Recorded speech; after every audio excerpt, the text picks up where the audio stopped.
Well, after that verdict, we wanted to know how Florida voters are feeling just a few months out from the presidential election.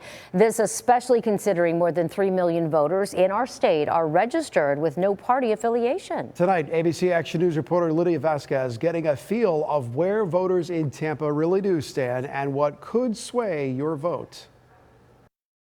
I feel unsure about the future. I would say for myself, I live blissfully unaware. What's playing out right now with Donald Trump becoming the first former president to be convicted on felony charges is significant. So is President Biden's approval rating falling to the lowest in nearly 2 years. That's according to a Reuters poll, for the simple fact that in the state of Florida, there are 3.5 million voters registered with no party affiliation. To put things into context, there are 4.3 million registered Democrats and 5.2 million registered Republicans. I wanted to get a pulse on how voters here in Tampa Bay are feeling. I could be swayed. I very easily listen to opinions. So I guess if they had a good, strong point, I would happily listen to that. As an undecided voter, Sommer Layman tells me she stays out of politics, but she says this upcoming election, that could change, especially after Thursday. Our country's in a very scary point.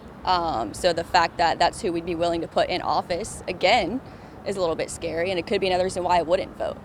Because I don't necessarily like Biden, and everything going on with Trump is just not someone I'd want to put back in, but he's, in my opinion, the better option. So it's just kind of the worst. Which one is the least of the worst, in my opinion? As an independent voter, is there anything either candidate can do to sway your vote come November?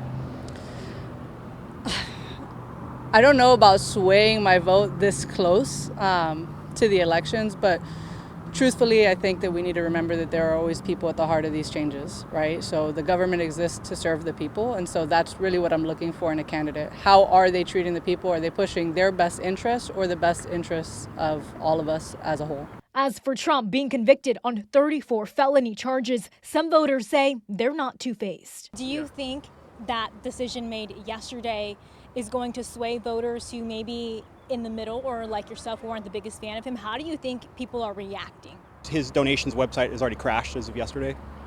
So I think that's the biggest indicator that people are reacting in a positive way for Trump. I asked that same question to another voter who says they also feel unsure of the impacts Trump's guilty verdict could mean for them. I don't know. I'm still worried about it because I don't know if he can appeal or how that works, but it's scary, but I think it's going in the right direction. As for the millions of registered voters in Florida with no party affiliation, some here in Tampa Bay tell me they still have some concerns. It all depends on the issues and their stance on that. That would sway me more to actually vote versus trying to avoid the whole situation entirely.